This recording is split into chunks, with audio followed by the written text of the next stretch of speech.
Well, welcome everyone to the WebJunction update. We have a very carefully selected set of things that we'd like to highlight because WebJunction does so many wonderful things to provide resources and information and training and learning for its public library audience. I am Beth Aguchi. I am a program manager with WebJunction. I've been here for 17 years, and I'm joined by Steph Harmon. I am the Program Design and Development Manager for WebJunction. I've been with WebJunction since 2014. So WebJunction was started in 2003, so we're almost 20 years old. And we are the learning platform for public libraries. All of our resources are free and available on demand, and they're all aiming to build your skills, your knowledge, and your confidence. Really practical things that you can apply at your job today or tomorrow. And like I said, we'd like to share some things that WebJunction offers with you, starting with community connections. I think we've all come to recognize that libraries are community hubs. They're at the heart of their communities, and communities are at the heart of libraries. This is a very curated set of resources. We have a ton of stuff, but we have selected things that are very current, topical, coming soon, or things that are perennially popular at WebJunction. One of my all-time favorites, because I worked on the project, Small Libraries Create Smart Spaces, is the toolkit for creating smart spaces that came out of that project, working with a total of 30 small libraries from across the country. And it's a set of ideas and processes. It uses design thinking strategies and principles to help libraries really re-envision how they use their physical space and then reimagine how they're connecting with community. And really central to this is the idea of collaborating with community rather than thinking of what you're doing for them. So the toolkit offers wonderful tools, strategies for being able to really genuinely connect with community at the very earliest stages of planning anything that the library wants to do, and generating a community of people who are really invested in the success of the libraries. It was created, the toolkit was created pre-pandemic, but I got a wonderful example, case study from one of the participating libraries. In the pandemic, when her small library received some of the government funding, instead of immediately saying, oh, I know how I'm going to spend that, I know what to do, she used the community collaboration tools that she had learned about in the project and went to the community to find out what was changed for them, how had their priorities shifted, and what did they really need, and was able to spend the money very smartly. So wonderful, wonderful project. Thanks, Betha. That is a wonderful project. It's a great example of centering the community, and we have other resources related to that as well. The Skills for Community-Centered Libraries curriculum was developed by the Free Library of Philadelphia, and they did that in collaboration with a number of other partners, and it was funded by the Institute for Museum and Library Services. Their curriculum and all their learning resources are hosted on WebJunction. It's one of the examples of how we collaborate with other institutions and other partners to make more learning accessible for free for you. There are 4 workshops online. One is building connections, one's for effective communication. You can see that this is an image from a networking session that they did. There's also something around program development and community engagement. It's a very useful resource. It's very popular too. So check that one out. And we have, our WebJunction has just a host of ideas that come from libraries all the way across the country and even from around the world. We, and I say we generously, actually it's largely our community manager, Jennifer Peterson, does an amazing job of scanning the landscape, finding programs, and pulling them into a national view so that other libraries can learn from them, borrow the same ideas, adapt them. So this is just a handful. Growing Library Garden Programs article features a lot of examples of libraries that are doing iterations on the community garden theme, very, very popular in the last 2 years especially.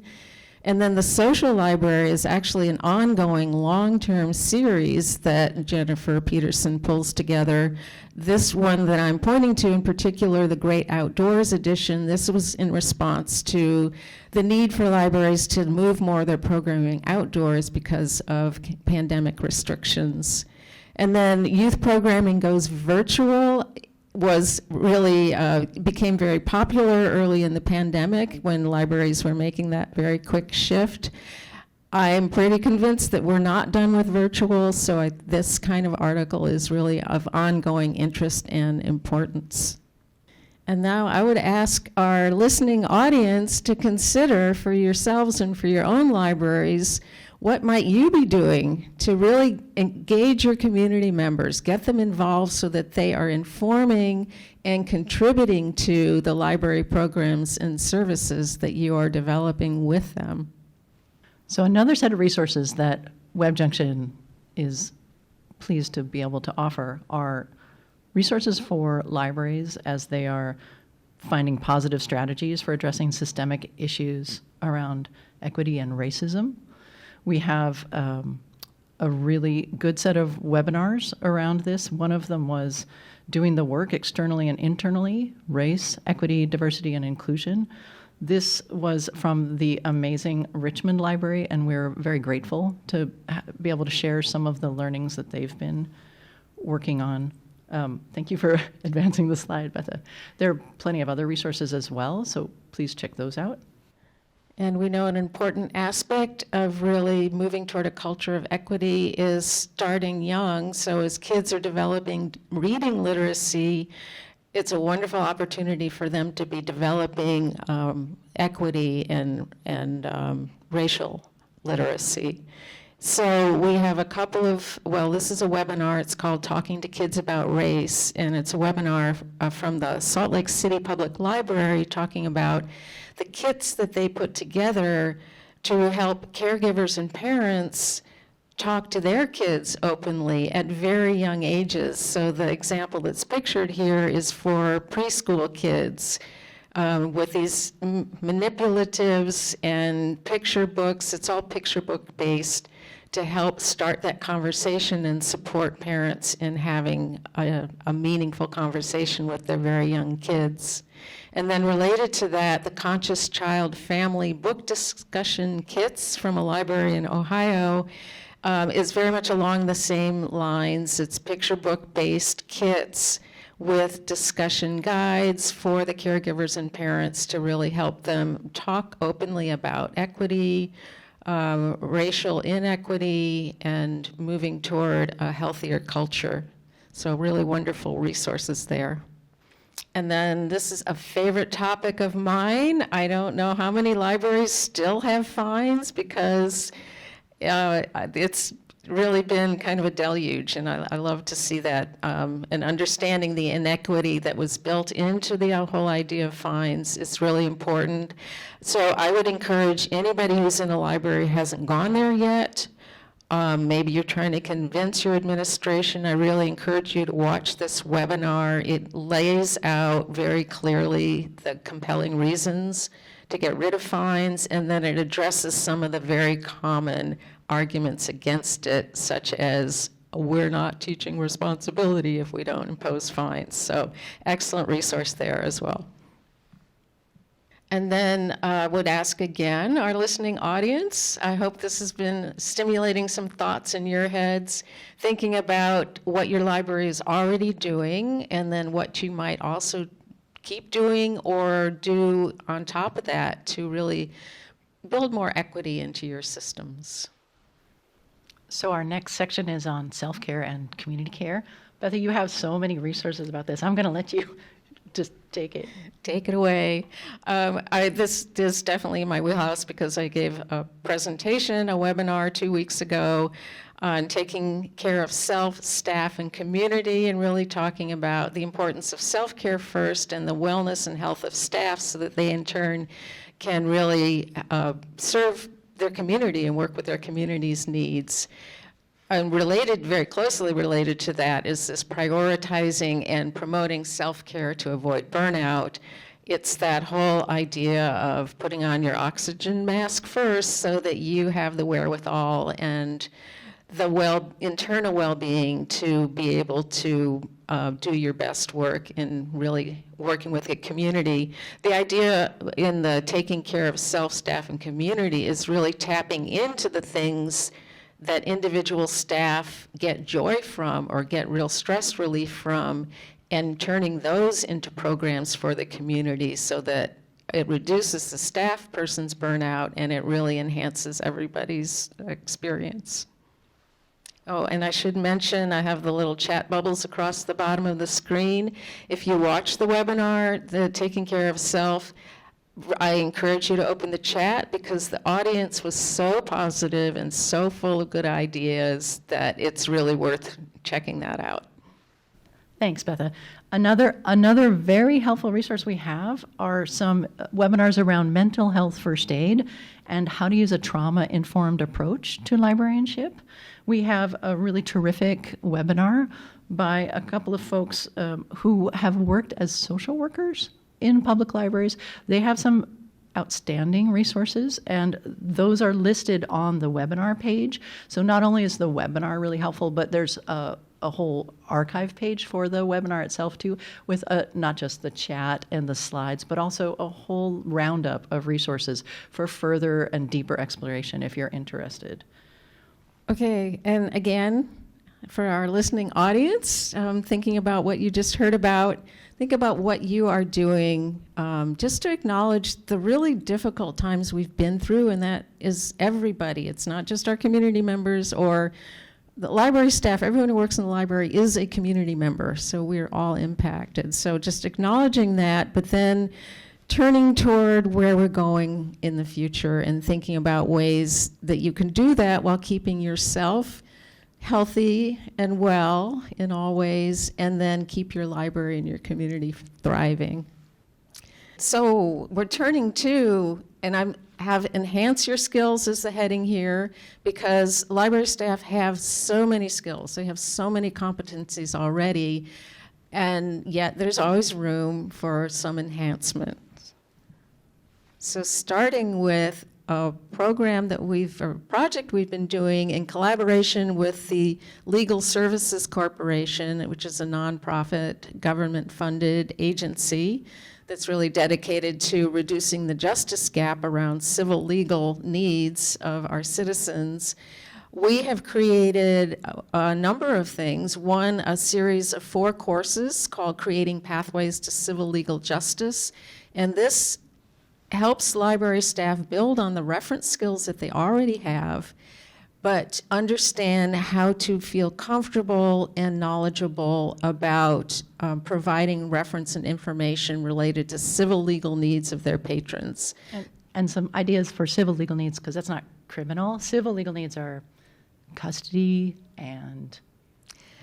Well, civil legal needs could cover eviction, Right. landlord-tenant disputes, veterans benefits. Unemployment disputes. Anytime you're appealing or need help with something that's not a criminal situation. Right. And unlike in criminal cases where attorney representation is guaranteed by the Constitution, it's not the case for civil legal needs. So, and statistically, there are studies. There are an enormous number of people who don't get those needs met. Over 70%. Because of the barriers related to the whole legal system. So this kind of reference work is so helpful.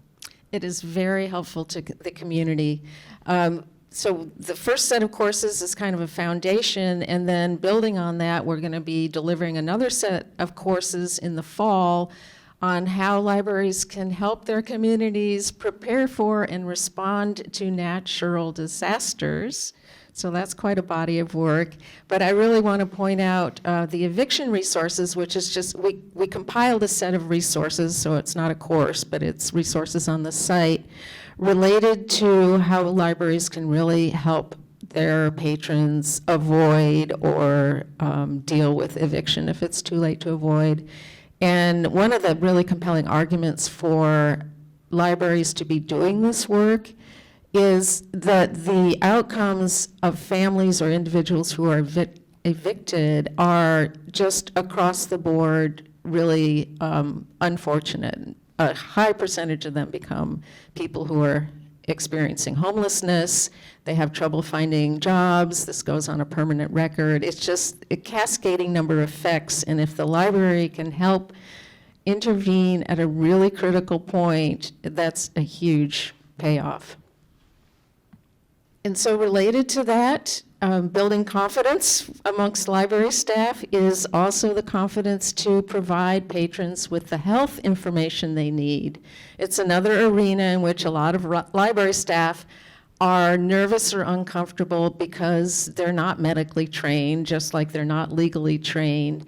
But if you really focus on, this is reference skills, you already know how to search and find information, this is a mission of the library, is to provide relevant information, then these courses, this and the legal courses, can really help library staff know how to be prepared and know how to build the collection of information and identify partners and a list of referrals, and they can be that real important hinge point in helping patrons have more successful outcomes.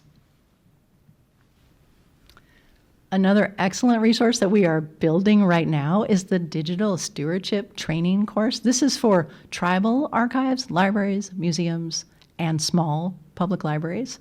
This is building on an existing course that was developed by the Washington State University Center for Digital Stewardship and Collections. We have an upcoming webinar coming on the 26th of April to talk about what's going to be in the course. It's a sort of preview. And then after that, the course is going to live in our catalog.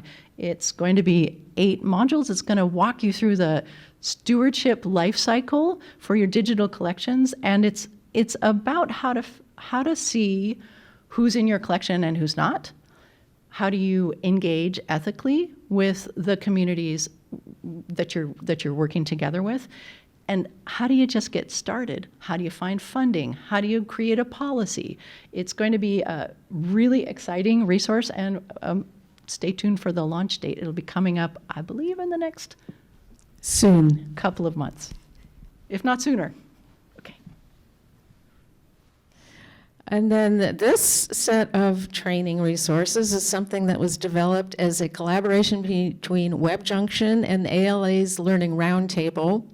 We worked together to first understand there's always a need for training supervisors, especially in light of a lot of recent turnover. And so our first effort in that group was to really understand what aspects of supervisor training, and we came up with 3 modules: encouraging motivation in the workplace, managing conflict for supervisor success, and performance management for supervisors. So these are all available in a self-guided kind of way. They could be done individually, or we're always a proponent of doing these together as a group. And I definitely want to mention a webinar that was related to this on supervisor training, Don't Start from Scratch. And this was a case study from the Indianapolis Public Library, which is a large library system, a lot of people they have to train. They used this curriculum and adapted it and customized it where they needed, but they were very grateful that they didn't have to start from scratch and the webinar goes into some of their evaluation metrics. It was very well received and very successful. And then the last highlight we have for how to enhance your skills, it's from our Supercharge story times. Supercharged. That's what we would always say. Supercharged.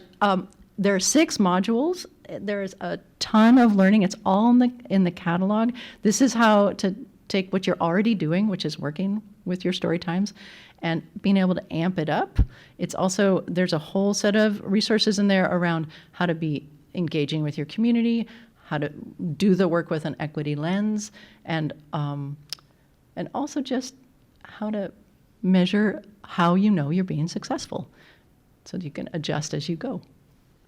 And it is, as we say, perennial favorite. Is still a very, very popular course. So to our listening audience, I really would love to hear from you. What skills do you want to enhance, especially to respond to community needs and to be able to engage more effectively with your community? We'll have contact information at the end, and you are invited to email us with anything that you think of. So WebJunction is a deep and ardent believer in the power of peer learning. So this is learning together. We have a catalog of self-paced courses, and we understand how powerful and effective it is to remove just the self, the loneliness from a self-paced course, and take these courses together as a just spontaneous cohort or maybe something more organized system-wide. And so we have created a learning group facilitation guide. So this is full of tips and strategies, checklists, timelines, the responsibilities of a facilitation guide person. And it's not about becoming a subject matter expert in any subject. It's about being the person who's managing and cohering the group and helping the discussions move forward, but also learning along with the group. So we have a guide that could be applicable to any topic, any self-paced course. And then we have two variations that are specific to courses. One is for the Creating Pathways to Civil Legal Justice courses that has discussion questions and activities particular to that course. And then we have an equivalent one for the Supercharge Storytimes course that also has those very course-specific activities. We also have a learner guide for almost every single webinar that WebJunction offers.